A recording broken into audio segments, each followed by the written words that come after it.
గోమాతకు ఏ రోజున ఏ ఆహారం పెట్టాలి? ఆదివారం. నానబెట్టిన గోధుమలు, బెల్లం కలిపి తినిపిస్తే సూర్యగ్రహ దోషాలు తొలగిపోతాయి. ఉద్యోగంలో పురోగతి. తండ్రి తరపు ఆస్తులు తొందరగా వస్తాయి. రాజకీయంలో మంచి పదవులు. వ్యవసాయ రంగంలో శుభ ఫలితాలు. అనారోగ్య సమస్యలు తగ్గుతాయి.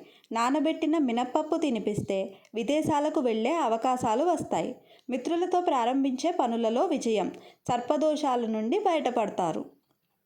సోమవారం. నానబెట్టిన బియ్యం, అరటిపండు కలిపి తినిపిస్తే మానసిక ప్రశాంతత కలుగుతుంది. అశాంతి తొలగిపోతుంది.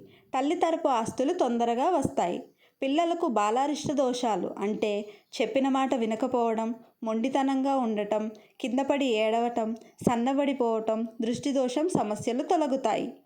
మంగళవారం. నానబెట్టిన కందులు, బెల్లం కలిపి తినిపిస్తే కుజగ్రహ దోషాలు తొలగిపోతాయి. గృహం, భూములు కొంటారు. భూ వ్యాపార వృద్ధి. అప్పుల బాధల నుండి బయటపడతారు. మొండి బాకీలు వసూలవుతాయి. కోర్టు సమస్యలు తొలగిపోతాయి. నానబెట్టిన ఉలవలు తినిపిస్తే ఊహించకుండా వచ్చే సమస్యలు పోతాయి.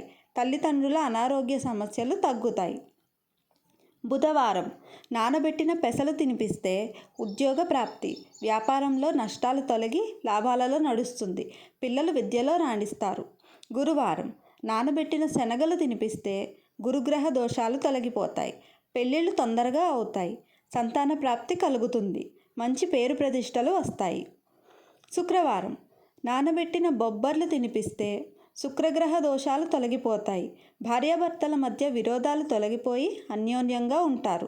కళారంగంలో అవకాశాలు వచ్చి ఉన్నత స్థానానికి వెళతారు. శనివారం. నువ్వులు, బెల్లం కలిపి చిమిలి తినిపిస్తే శనిగ్రహ దోషాలు తొలగిపోతాయి. కష్టానికి తగ్గ ఫలితం లభిస్తుంది. ఏలినాటి, అష్టమ, అర్ధాష్టమ శని దోషాలు తగ్గుతాయి.